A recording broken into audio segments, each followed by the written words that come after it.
আসসালামু আলাইকুম, স্বাগত জানাচ্ছি আরটিভি সন্ধ্যা সংবাদে। কক্সবাজারে পর্যটককে দল বেঁধে ধর্ষণের ঘটনায় 7 জনের বিরুদ্ধে মামলা হয়েছে। গেল রাতে কক্সবাজার সদর মডেল থানায় ওই নারীর স্বামী বাদী হয়ে 4 জনের নাম উল্লেখ সহ অজ্ঞাত আরও 2-3 জনের বিরুদ্ধে মামলাটি করেন। গতকাল আইনশৃঙ্খলা রক্ষাকারী বাহিনী আসামি শনাক্তের কথা বললেও এখনও কাউকে গ্রেপ্তার করতে পারেনি। মামলার আসামিরা হলেন আরিফুল ইসলাম আশিক, বাবু, ইসরাফিল ও রিয়াজউদ্দিন ছোটন। মামলাটি ট্যুরিস্ট পুলিশকে তদন্তের দায়িত্ব দেওয়া হয়েছে। গেল বুধবার স্বামী ও শিশু সন্তানকে জিম্মি করে ওই নারীকে ধর্ষণ শেষে জিয়া গেস্ট ইন হোটেলের একটি কক্ষে তালা দিয়ে পালিয়ে যায় ধর্ষকরা। খবর পেয়ে র্যাব এসে ওই নারী ও তার স্বামী সন্তানকে উদ্ধার করে। কক্সবাজারের ঘটনায় অপরাধীদের বিরুদ্ধে সঠিক বিচার করা হবে বলে জানিয়েছেন আইনমন্ত্রী আনিসুল হক। বিকেলে বাংলাদেশ আইন সমিতির 35তম বার্ষিক সম্মেলন শেষে সাংবাদিকদের প্রশ্নের জবাবে তিনি এসব কথা বলেন। খালেদা জিয়া বিদেশি চিকিৎসার বিষয়ে বিএনপিপন্থী 15 জন আইনজীবী যে প্রস্তাব দিয়েছে তা আবারও খতিয়ে দেখা হচ্ছে জানিয়ে আইনমন্ত্রী বলেন, বিষয়টি পুঙ্খানুপুঙ্খভাবে যাচাই করা হচ্ছে। বর্তমান সরকারের আমলে আইনের শাসন প্রতিষ্ঠিত হয়েছে বলে মন্তব্য করেন মন্ত্রী। কক্সবাজারে একটা অত্যন্ত মর্মান্তিক অপরাধ হয়েছে। আমার কথা হচ্ছে সেই অপরাধের যাতে সুষ্ঠু এবং দ্রুত বিচার হয় সেই ব্যবস্থা আমরা নেব। বিচার বিভাগ যাতে সত্যিকারের স্বাধীনভাবে কাজ করতে পারে সেইটার ভিত কিন্তু জননেত্রী শেখ হাসিনাই রচনা করে দিয়েছেন। তো সেই ক্ষেত্রে আমি বলবো এই সরকারের মতন আইনের শাসন প্রতিষ্ঠার জন্য অন্য কোনো সরকার কাজ করে না। নির্বাচন কমিশন গঠনের পূর্বে সরকারকে পদত্যাগ করে নিরপেক্ষ সরকারের অধীনে নির্বাচনের ব্যবস্থা করতে হবে বলে মন্তব্য করেছেন বিএনপির মহাসচিব মির্জা ফখরুল ইসলাম আলমগীর। বিকেলে খালেদা জিয়ার মুক্তি ও উন্নত চিকিৎসার দাবিতে গাজীপুরের শহীদ বরকত স্টেডিয়ামে গাজীপুর জেলা ও মহানগর বিএনপি আয়োজিত জনসভায় প্রধান অতিথির বক্তব্যে তিনি একথা বলেন। গাজীপুর জেলা বিএনপির আহ্বায়ক ফজলুল হক মিলনের সভাপতিত্বে জনসভায় আইনশৃঙ্খলা বাহিনীর উদ্দেশ্য মির্জা ফখরুল বলেন, আপনারা সংবিধান লঙ্ঘন করবেন না, জনগণের পাশে দাঁড়ান, তাদের নিরাপত্তা দিন।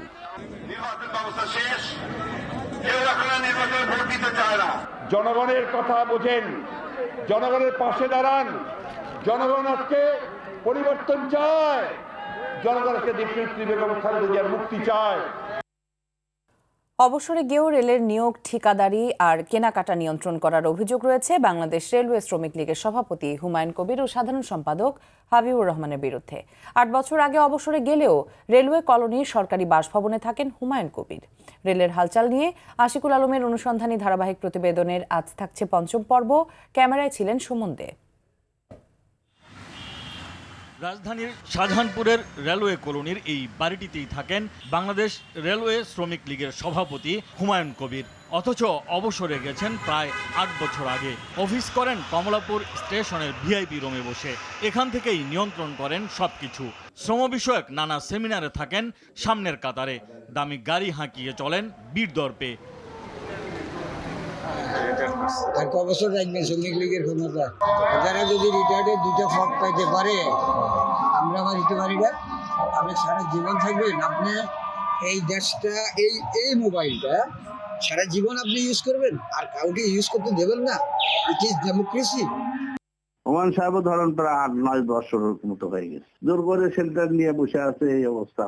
সব অভিযোগ অস্বীকার করে আমলাদের দোষ দেন হুমায়ুন কবির। রেলের নিয়োগ, ঠিকাদারি আর কেনাকাটায় অনিয়মের জন্য দায়ী করলেন তাদের।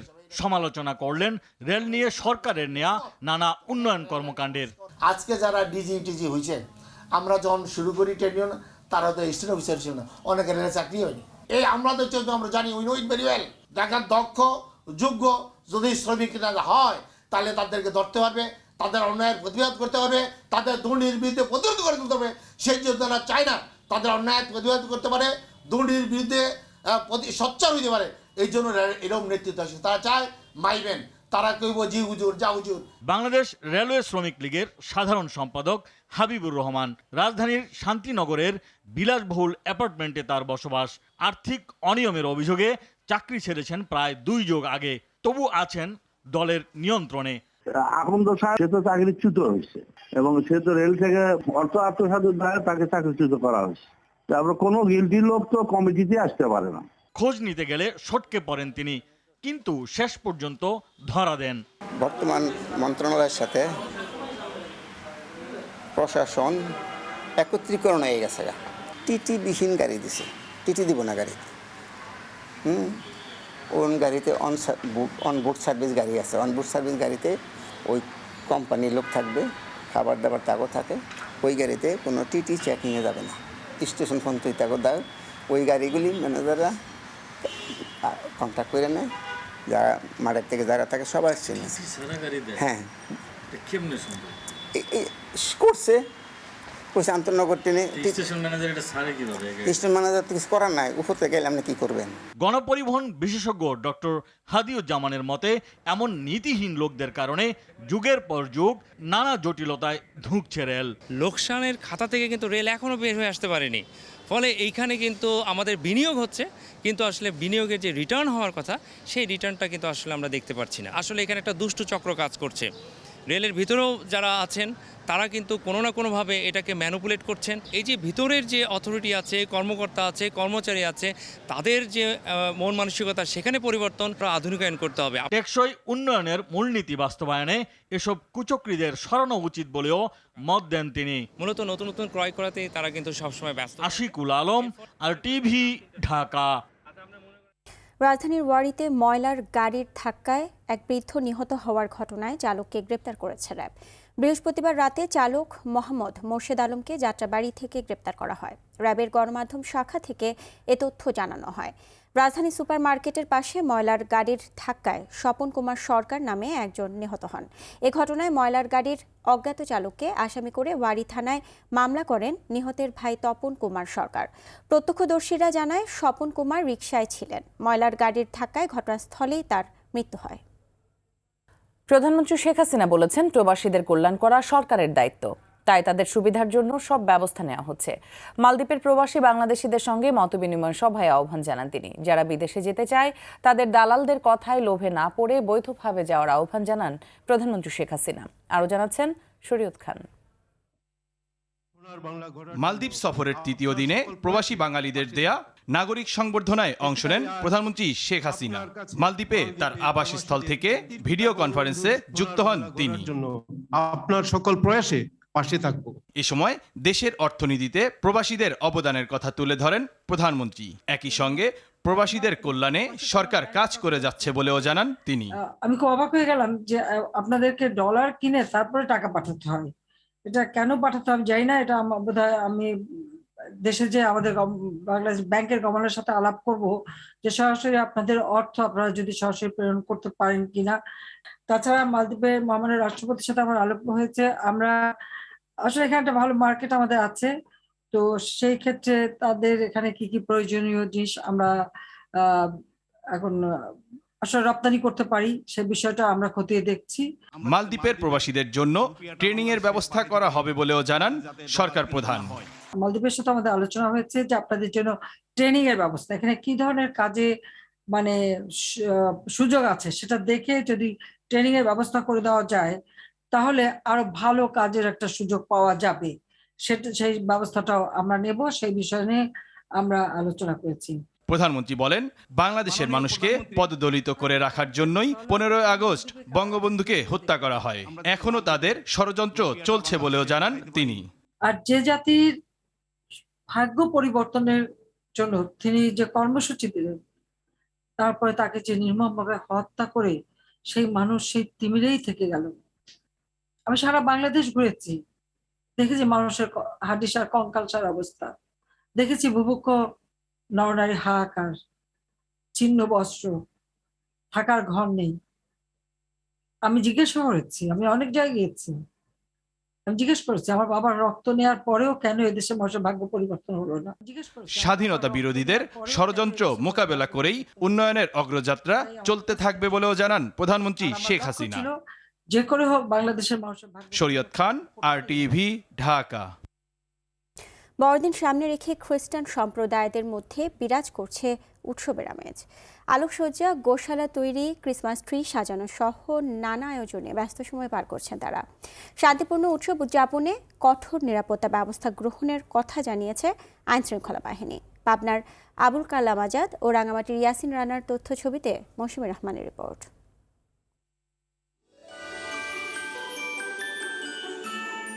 বেথলেহেমের এক গোশালায় মাতা মেরির গর্ভে জন্ম নিয়েছিলেন খ্রিস্ট ধর্মের প্রবর্তক যিশু। মানুষকে মুক্তি ও কল্যাণের পথ দেখিয়েছিলেন তিনি। তাই তো সারা বিশ্বের খ্রিস্ট ধর্মে বিশ্বাসীরা মহা সমারোহে পালন করেন যিশুর জন্মতিথি বড়দিন। বড়দিন উপলক্ষে রাঙামাটির পাহাড়ে খ্রিস্টান পল্লীগুলো উৎসব মুখর হয়ে উঠেছে। গৃহিণীরা ব্যস্ত পিঠাপুলি তৈরিতে, গির্জাগুলোতে চলছে সাজসজ্জা। স্বজনদের সঙ্গে আনন্দ ভাগাভাগি করতে দেশের বিভিন্ন স্থান থেকে বাড়ি চলে এসেছে অনেকেই। পাবনার খ্রিস্টান পল্লীতেও একই চিত্র। আমরা বিশ্বাস করি যে আমাদের প্রভু যীশু খ্রিস্ট সেই গোয়াল ঘরে জন্ম নিয়েছিলেন, তার এই যে দৃশ্যটা, এটাকে আমরা স্মৃতিনীয় করে রাখতে আমাদের মাঝে আমরা প্রত্যেকে ঘরে এই গোশালাটাই নির্মাণ করি। আমরা বড়দিনের উৎসব করার জন্য আমরা দূর দূরান্ত থেকে অনেকেই পাবনাতে এসেছি।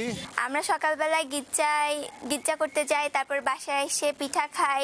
পরিবারের আত্মীয় স্বজন যে যেখানেই রয়েছে তারা অনেকে আসতে শুরু করেছে এবং অনেকে আসছে। পুরোহিতরা জানান, জগতে শান্তি ন্যায় প্রতিষ্ঠা এবং সবার মাঝে ভ্রাতৃত্ব বজায় রাখার আহ্বানে পালিত হবে এবারের বড়দিন। যদি আমরা ভালো মতো জীবনযাপন করি, তার চিনি, তাকে জানি, তার কথা মানি, আবার গিয়ে তার সাথে আমরা মিলিত হব, কারণ আমাদের আত্মা অমর। স্বাস্থ্যবিধি মেনে শান্তিপূর্ণভাবে বড়দিন পালনে জেলায় নিরাপত্তা ব্যবস্থা জোরদার করছে আইন শৃঙ্খলা রক্ষাকারী বাহিনী। অনুষ্ঠান সূচি অনুযায়ী প্রয়োজনীয় নিরাপত্তা ব্যবস্থা নেওয়া হবে। তার মধ্যে আমাদের চেকপোস্ট থাকবে এবং পুলিশের মোবাইল টিম থাকবে। উন্নয়ন সমৃদ্ধির পাশাপাশি দেশের মানুষ যেন সুস্থ ও শান্তিতে বসবাস করতে পারে, এমনটাই প্রার্থনা যিশু ভক্তদের। মৌসুমী রহমান, RTV। দর্শক, এই মুহূর্তে ফার্মগেট আছেন আমাদের সহকর্মী রায়হান শোভন। সরাসরি চলে যাব তার কাছে। রায়হান, কাল খ্রিস্টান সম্প্রদায়ের বড়দিন উপলক্ষে আয়োজন কেমন দেখছেন আমাদের জানাবেন।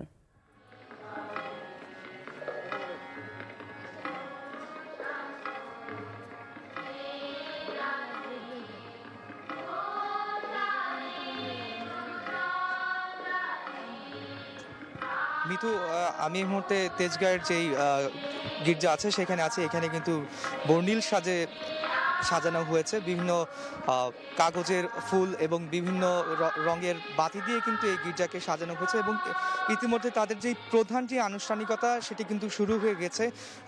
এই প্রধান আনুষ্ঠানিকতার মধ্যে যেটি রয়েছে সেটি হচ্ছে বাইবেল পাঠ এবং বাইবেলের যে ব্যাখ্যা, সেই ব্যাখ্যা করা হবে এবং এছাড়া এখানকার যারা ধর্মযাজক আছেন তারা কিন্তু এই যে ধর্মাবলম্বী যারা আছেন তাদেরকে কিন্তু নানা রকম উপদেশ দিবেন বলে আমরা জানতে পেরেছি। তাদের সাথে আমরা কথা বলেছি। সন্ধ্যার কিছুটা আগে থেকেই কিন্তু, যেহেতু প্রধান আনুষ্ঠানিকতা 7টার মধ্যে শুরু হয়েছে, সন্ধ্যার কিছুটা আগে থেকেই খ্রিস্টান ধর্মাবলম্বী যারা আছেন তারা কিন্তু এই গির্জাতে আসা শুরু করেছেন। গত বছর যেহেতু করোনার পিক একটি সময় ছিল, সেই সময় কিন্তু এই যে উপস্থিতি, এরকম কিন্তু উপস্থিতি ছিল না। এবছর যেহেতু করোনার প্রকোপ যেহেতু কিছুটা কমে গেছে, এবছর কিন্তু ধর্মাবলম্বী যারা আছেন তাদের কিন্তু উপস্থিতিটা কিছুটা আগের থেকে অনেকটা বেড়েছে এবং যে এখানে যেই মূল যে আনুষ্ঠানিকতা সেটি কিন্তু 2টি ভাগে বিভক্ত করা হয়েছে। সন্ধ্যায় যেই 7টায় যে আনুষ্ঠানিকতা শুরু হয়েছে সেটি কিন্তু এখন চলমান রয়েছে এবং বাইবেল পাঠ হবে এবং বাইবেলের যে ব্যাখ্যা আছে সেই ব্যাখ্যা কিন্তু তাদেরকে দেওয়া হবে এবং তাদেরকে নানা ধরনের উপদেশ দেওয়া হবে এবং যারা সন্ধ্যা 7টার যেই প্রধান আনুষ্ঠানিকতা সেটি যারা আসতে না পারবেন তারা কিন্তু পরবর্তীতে 10টায় আবার কিন্তু তাদের একটি প্রার্থনা অনুষ্ঠান আছে এবং সেই অনুষ্ঠানে তারা যোগদান করতে পারবেন। এরই মধ্যে আমরা এখানে যেটি দেখেছি ভারতের।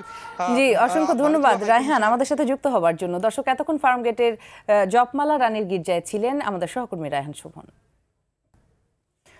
শিশুদের শিক্ষা, স্বাস্থ্য, সুনাগরিক হিসেবে গড়ে তোলার পেছনে বিশেষ অবদানের জন্য 3টি প্রতিষ্ঠান ও 3 ব্যক্তি পেলেন RTV SMC মনিমিক্স প্রেরণা পদক 2021। বুধবার সন্ধ্যায় হোটেল সোনারগাঁওয়ে বিজয়ীদের হাতে পদক তুলে দেওয়া হয়। RTVর দেয়া এমন সম্মাননা আগামীতে আরও এগিয়ে যেতে প্রেরণা যোগাবে বলে জানান পদকপ্রাপ্তরা। সাদিয়া কানিসকের সঙ্গে নিয়ে মারুফ রেজা রিপোর্ট।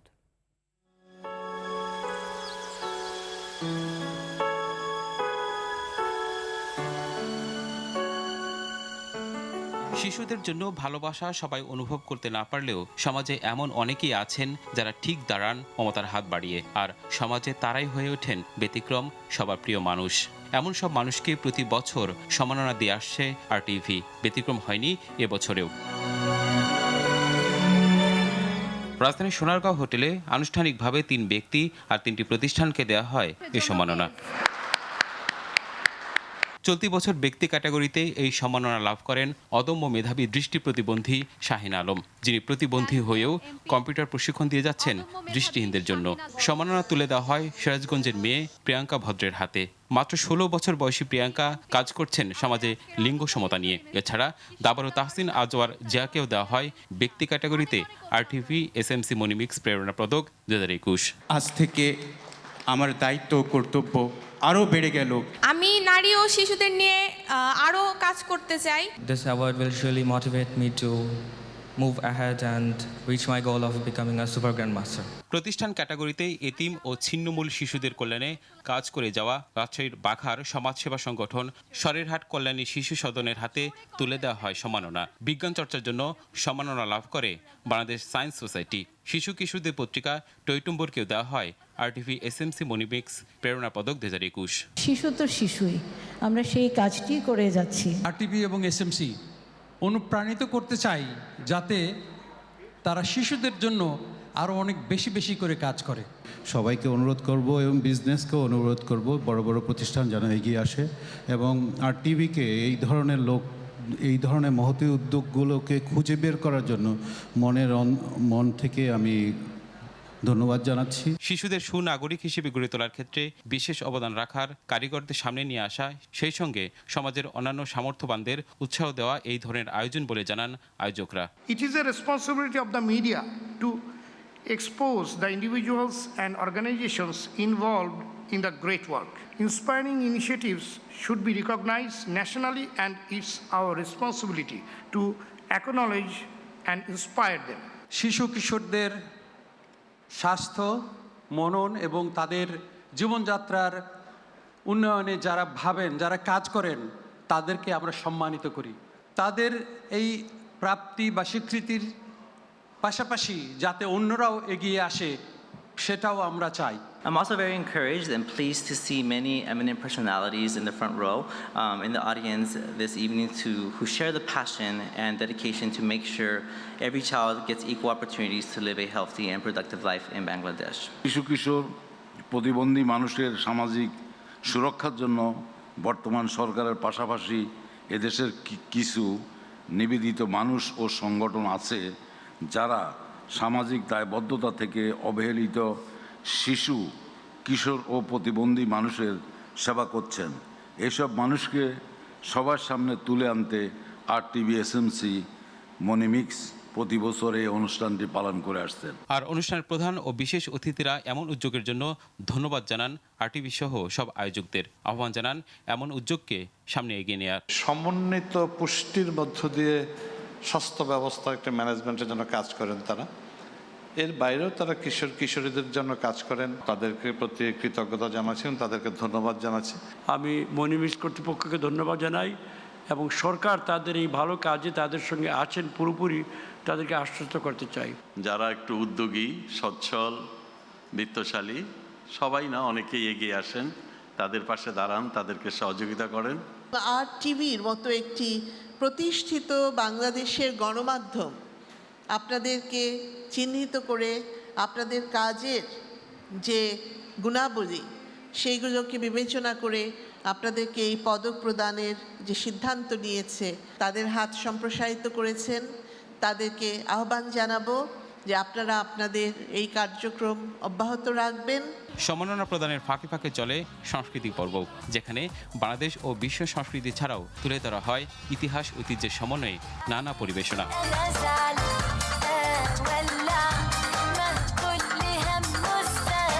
মারফ্রেজা, RTV, ঢাকা। প্রচলিত জীবন বীমার পাশাপাশি মানুষ এখন ইসলামী বীমার প্রতি আগ্রহী হচ্ছে বলে জানিয়েছেন ন্যাশনাল লাইফ ইন্স্যুরেন্স কোম্পানির চেয়ারম্যান আলহাজ মোর্শেদ আলম এমপি। তিনি বলেন, ইসলামের আলোকে জীবন পরিচালিত হলে সমাজ ও পারিবারিক জীবনে শান্তি প্রতিষ্ঠিত হবে। বৃহস্পতিবার দুপুরে রাজধানীর কাউরান বাজারে NLI টাওয়ারে ন্যাশনাল লাইফ ইন্স্যুরেন্সের প্রধান কার্যালয়ে ন্যাশনাল লাইফ ইসলামী তাকাফুলের 38তম শরিয়াহ কাউন্সিলে ভার্চুয়ালি অংশ নিয়ে এসব কথা বলেন তিনি। সভায় সভাপতিত্ব করেন শরিয়া বোর্ডের সভাপতি মাওলানা শাহ ওয়ালিউল্লাহ। ন্যাশনাল লাইফ শ্রেষ্ঠ লাইফ ইন্স্যুরেন্স কোম্পানি হিসেবে south Asian business excellence award 2021 অর্জন ও মুখ্য নির্বাহী কর্মকর্তা মোহাম্মদ কাজিমুদ্দিন বিমা খাতে দক্ষিণ এশিয়ার শ্রেষ্ঠ CEO অ্যাওয়ার্ড লাভ করায় ফুলেল শুভেচ্ছা জানানো হয়। ভোলার পশ্চিম ইলিশিয়া পঞ্চম ধাপের ইউপি নির্বাচনকে কেন্দ্র করে 2 চেয়ারম্যান প্রার্থীর সমর্থকদের মধ্যে সংঘর্ষে 25 জন আহত হয়েছে। এদিকে গাইবান্ধার গোবিন্দগঞ্জে নির্বাচনী প্রচারণাকে কেন্দ্র করে এক চেয়ারম্যান প্রার্থীর বাড়ি, দোকান ও গাড়ি ভাঙচুরের অভিযোগ উঠেছে। নীলফামারীতে প্রচারের শেষ দিনে প্রার্থীদের দ্বারে দ্বারে ঘুরছেন প্রার্থীরা। জামালপুরে শেষ মুহূর্তে জমে উঠেছে নির্বাচনী মাঠ। বর্ষ সমাপনী উপলক্ষে ব্যবসা পরিকল্পনা সভা করেছে দেশের শীর্ষতম জীবন বীমা প্রতিষ্ঠান ন্যাশনাল লাইফ ইন্স্যুরেন্স কোম্পানি। একই সাথে কোম্পানিটি 5,40,00,000 টাকার বীমা দাবি পরিশোধ করেছে। সকালে রাজধানীর কারওয়ান বাজারে প্রধান কার্যালয়ে কোম্পানিটির মুখ্য নির্বাহী কর্মকর্তা মোহাম্মদ কাজিমুদ্দিনের সভাপতিত্বে অনুষ্ঠিত সভায় অন্যান্যের মধ্যে বক্তব্য রাখেন DMD Mohammad Khasru Chowdhury, CFO Prabir Chandra Das, EVP বাহার উদ্দিন মজুমদার, তাফাকুল সমন্বয়কারী GM হেলাল উদ্দিন। সভায় সারা দেশ থেকে প্রায় 5 শতাধিক সফল উন্নয়ন কর্মকর্তা অংশ নেন। ন্যাশনাল লাইফ 2021 সালে প্রায় 1,500 কোটি টাকার প্রিমিয়াম সংগ্রহের টার্গেট নির্ধারণ করেছে, যার মধ্যে ইতিমধ্যে 90% অর্জিত হয়েছে। বাকি 10% ডিসেম্বরের মধ্যে অর্জিত হবে বলে আশা প্রকাশ করেন কোম্পানিটির মুখ্য নির্বাহী কর্মকর্তা Mohammad Kazimuddin. Dhaka bank limited corporate সামাজিক দায়বদ্ধতার আওতায় দেশের দরিদ্র ও সুবিধা বঞ্চিত শীতার্ত মানুষের মাঝে কম্বল বিতরণ করছে। এর অংশ হিসেবে সকালে নারায়ণগঞ্জের 2,500 থানা এলাকায় কম্বল বিতরণ করেন ব্যাংকের প্রতিষ্ঠাতা ভাইস চেয়ারম্যান ATM হায়াতুজ্জামান খান, ব্যাংকের ব্যবস্থাপনা পরিচালক ও প্রধান নির্বাহী কর্মকর্তা ইমরানুল হক, অতিরিক্ত ব্যবস্থাপনা পরিচালক মোহাম্মদ আবু জাফর, উপব্যবস্থাপনা পরিচালক AMM মঈনুদ্দিন, উপব্যবস্থাপনা পরিচালক মোস্তাক আহমেদ ও আকলাকুর রহমান ও পরিচালক আব্দুল্লাহ আল আহসান সহ সংশ্লিষ্টরা এ সময় উপস্থিত ছিলেন। জানাবো ক্লেমন খেলার সংবাদ। চলছে বাংলাদেশ ক্রিকেট বোর্ডের নতুন কমিটির দ্বিতীয় বৈঠক। স্ট্যান্ডিং কমিটিগুলো গঠনই এ বোর্ড মিটিংয়ের মূল উদ্দেশ্য। মিরপুর BCB কার্যালয়ের সভাপতি নাজমুল হাসান পাপনের সভাপতিত্বে বেলা 3:30টায় শুরু হয়ে এখনও চলছে আলোচনা পর্যালোচনা। ক্রিকেট অপারেশনস কমিটির চেয়ারম্যান হিসেবে আকরাম খান থাকতে না চাওয়ায় সবার নজর এখন সেদিকে। সন্ধ্যার সংবাদ এ পর্যন্তই। সবশেষ সংবাদ জানতে যে কোনো মোবাইল ফোন থেকে 2414 নম্বর ডায়াল করুন। রাতের সংবাদ 11:15টায় দেখার আমন্ত্রণ রইল। এতক্ষণ সাথে থাকার জন্য ধন্যবাদ সবাইকে। ধন্যবাদ।